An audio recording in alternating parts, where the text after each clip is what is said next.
ನಿಮ್ದು ಇನ್ನೂ ಒಂದು ಮಾತು, ಜನಾರ್ದನ್ ರೆಡ್ಡಿ ಅವರು ಶ್ರೀರಾಮುಲು ಅವರು ಆರೋಪ ಮಾಡ್ತಿದ್ದಾರೆ ನಾನು ಕೊಲೆ ಮಾಡಲಿಕ್ಕೆ ಬಂದಿದ್ರು ಅಂತೇಳಿ. ಇದ್ರ ಬಗ್ಗೆನೂ ನಾನು ಪ್ರತಿಯೊಬ್ಬವಾಗಿ ಕೇಳ್ತೀನಿ. ಆದರೆ ಅದಕ್ಕೆ ನಿಮ್ಮ ರಿಯಾಕ್ಷನ್ ಇತ್ತಲ್ಲ ಭರತ್ ರೆಡ್ಡಿ ಅವರೇ, ಹಾಗೇನಾದರೂ ಸಾಯಿಸಬೇಕು ಅಂತಂದರೆ ಅವ್ರ ಮನೆ ಮುಂದೆನೇ ಬಂದು ಪ್ಲಾನ್ ಮಾಡಬೇಕು ಅಂತಿರಲಿಲ್ಲ, ಸಾವಿರಾರು ದಾರಿ ಇತ್ತು ಅಂತೇಳಿ. ಇದು ಕೂಡ ಅನುಮಾನಕ್ಕೆ ಕಾರಣವಾಗುತ್ತೆ. ಹಾಗಾದರೆ ಒಬ್ರನ್ನೊಬ್ರು ಕೊಲೆ ಮಾಡುವಷ್ಟು ದ್ವೇಷ ರಾಜಕಾರಣ ಬಳ್ಳಾರಿಯಲ್ಲಿ ಇದೆಯಾ ಅಂತ? ನೋಡಿ ಮೇಡಮ್, ಅದು ಅನುಮಾನ ಅಲ್ಲ ಅಲ್ಲ ಅಲ್ಲ ನೋಡಿ ಮೇಡಮ್, ನನಗೆ ನೀವು ಸ್ವಲ್ಪ ತಿಳ್ಕೊಳ್ಳಿ ಮೇಡಮ್.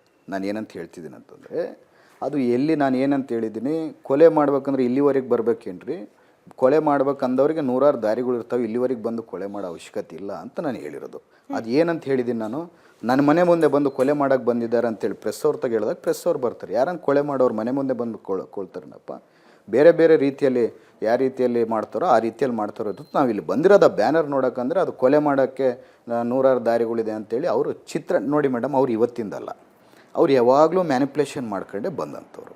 ಅವರು ಇಷ್ಟಕ್ಕೆ ಮುಂಚೆ ಬೇರೆ ಬೇರೆ ಶಾಸಕರಿದ್ದಾಗ, ಅನಿಲ್ ಲಾಡ್ ಇದ್ದಾಗ, ಅನಿಲ್ ಲಾಡ್ ಮನೆಗೆ ಹೋಗಿ ಇದೇ ರಾಮುಲು ಪೆಟ್ರೋಲ್ ಹಾಕಿ ಮನೆಯೆಲ್ಲ ಸುಡ್ತಾನೆ, ಗಾಡಿ ಭಸ್ಮ ಮಾಡಿಬಿಡ್ತಾನೆ ಅನಿಲ್ ಲಾಡ್.